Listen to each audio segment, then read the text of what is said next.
Welcome to our video message, Church at Home at Bowral Baptist Church. Our reading for today on this Good Friday is Mark 15, 21 to 39. I invite you to turn to that passage now and follow along as I read. A certain man from Cyrene, Simon, the father of Alexander and Rufus, was passing by on his way in from the country, and they forced him to carry the cross.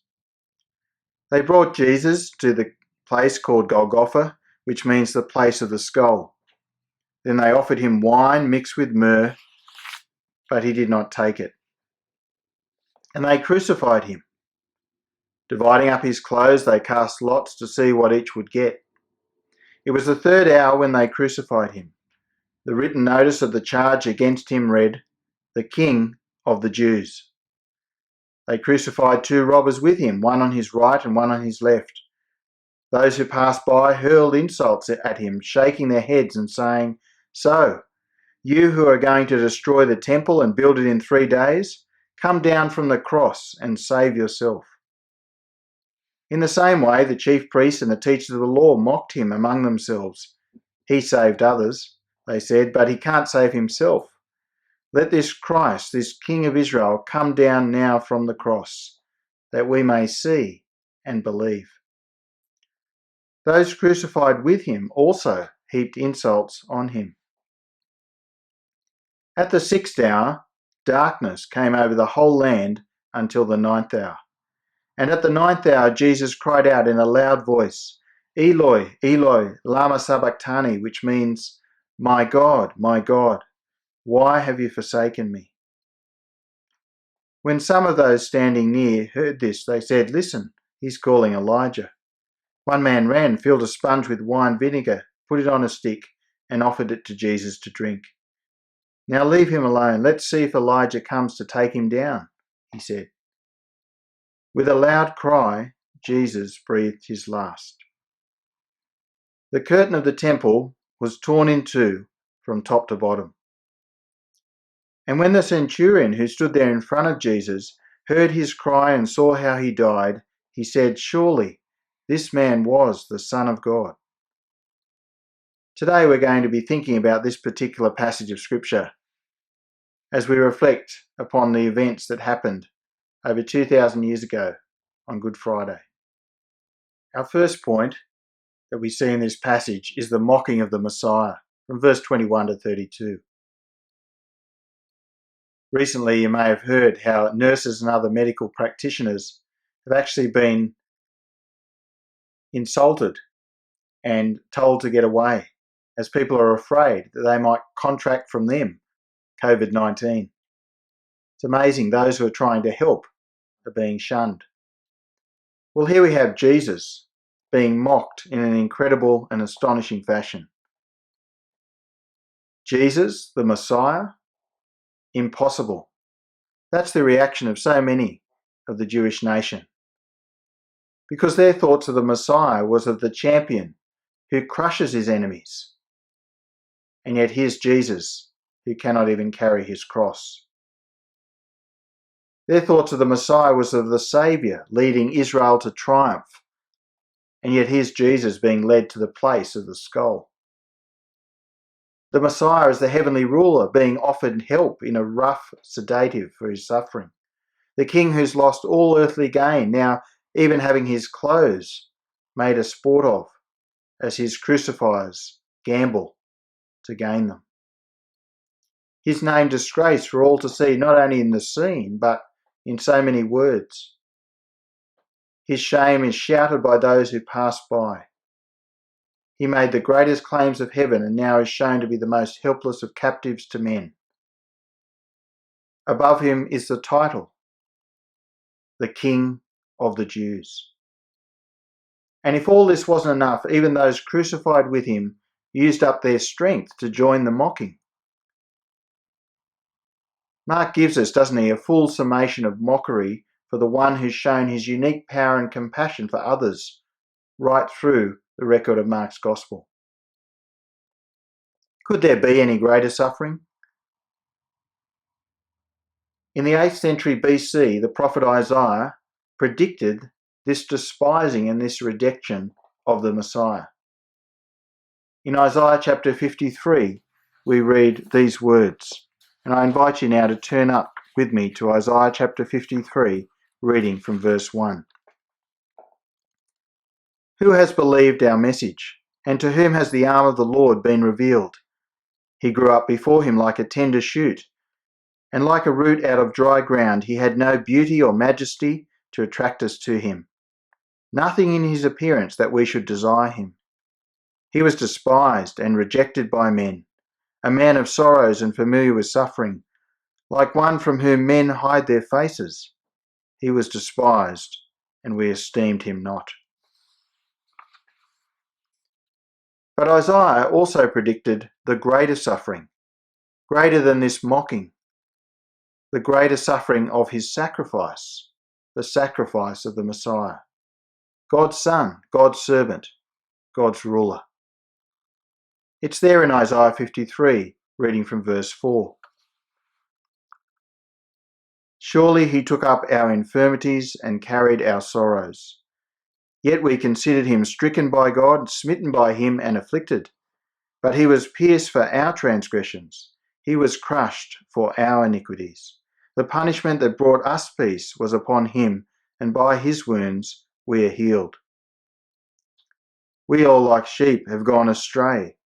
Each of us has turned to his own way, and the Lord has laid on him the iniquity of us all.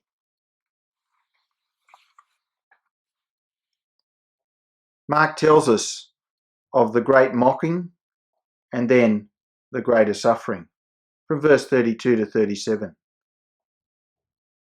It was not that Israel and even the world were rejecting him, though that was profoundly great. It was that God the Father was placing upon him his just wrath, his righteous anger against rebels, against we humans who had so terribly dishonoured and defied and disobeyed him. We who, as Isaiah said, were like sheep having gone astray, rebelling against the good rule of our rightful owner, shepherd and king. Listen to Jesus' cry that Mark's record for us in verse 34. My God, why have you forsaken me? Why indeed? When Jesus Christ was the perfect Son, the only one who enjoyed fellowship with God and who lived according to every word his Father said, who represented him rightly in speech and deed, the one who'd shown himself in his miracles to be the rightful ruler of creation. It was him who was now receiving upon himself God's curse that we deserved.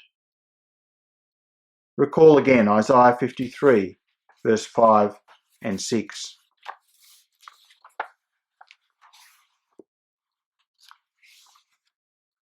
We all like sheep have gone astray. Each one has turned to his own way, and the Lord has laid upon him the iniquity of us all.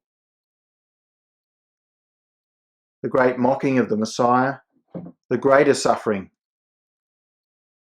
the sacrifice of his death. And now we consider salvation that only comes through his death. And we see this in Mark chapter 15 and verse 38. The curtain of the temple was torn in two from top to bottom. It's such a short phrase, isn't it?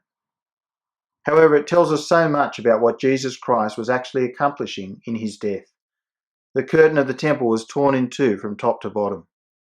The massive heavy curtain that hung as the great representative barrier between the people and God's very presence, their corruption and his purity, their unholiness and his holiness, their unworthiness and his glory. This barrier was destroyed by God. It was destroyed as a visible sign to show Jesus' death had actually dealt with our sin.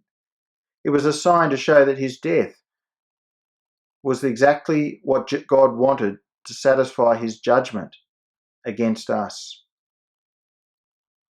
His righteous judgment that all the sacrificial rites and rules of the Old Testament could never satisfy. It was Jesus' perfect sacrifice that provided free and open and access to God for sinners, a new and blessed relationship with the Father. The temple and the Jewish priesthood was not the key to forgiveness and fellowship with God. Jesus Christ was and is. When we read this, the tragic climax of the mockers in verse 31 and 32 is seen in all its irony. Look back at those verses. In the same way, the chief priests and the teachers of the law mocked him among themselves. He saved others, they said, but he cannot save himself. Let this Christ, this King of Israel, come down now from the cross, that we may see and believed. It was precisely because Jesus did not save himself from bearing our sin and its judgment that he provided the only way for us to be saved from God's justice. It's precisely because Jesus willingly submitted himself to the Father's plan that a share in God's kingdom of blessing was being secured for all who trust in him. So finally today, let us consider whether we see and believe. Look at verse 39. And when the centurion who stood there in front of Jesus heard his cry and saw how he died, he said, "Surely this man was the Son of God." The words of the religious leaders, no less, show the tragic extent of their spiritual blindness. The only way they would reconsider their stance against Jesus was if he conformed to their expectations of the Messiah. For them, as today, their idea of relationship with God was a relationship on their terms. God must be their servant. Salvation for them was really confined to earthly rule dressed up religiously. What is so striking is that it is a Roman centurion who is the only one who actually sees who Jesus is and starts to comprehend the significance of what he's done. The man who's humanly in charge of the crucifixion and represents the pagan emperor who rules Israel is the first person who comes to acknowledge that Jesus is God's king and the one who is actually in charge of the world. Look again at what he says. And when the centurion who stood there in front of Jesus heard his cry and saw how he died, he said, "Surely this man was the Son of God." This Good Friday, do you see and believe Jesus Christ is the Son of God, who far from being defeated in his death was actually providing salvation through his death? Do you see and believe Jesus Christ is the only one who provides right relationship with God? That is, it's only his death that deals with what separates you and me from God, our sin.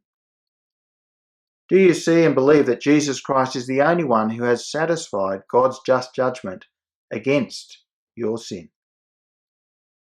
Were you like the blind man in Mark chapter 10:46, for example, who in response to the truth of what he heard about Jesus cried out, "Jesus, have mercy on me, save me"? This is a good description of a Christian. A Christian is a person, whatever their background, religious, pagan, churchgoer, criminal, doesn't matter. A Christian is a person who truly turns to Jesus Christ and says, "I have been so wrong to mock you, so wrong to ignore you, so wrong to live life as if I am the rightful ruler. Please save me from my sin. Please forgive me as I trust in your perfect life given in my place on the cross. Please make me new as I trust that you have dealt with all my sin and shame and provided for me to live out God's rule now and forever. Thank you for giving me a place in your kingdom, though I don't deserve it." Thank you for listening, and I invite you now to look up on YouTube and reflect on the words of the song, "The Power of the Cross."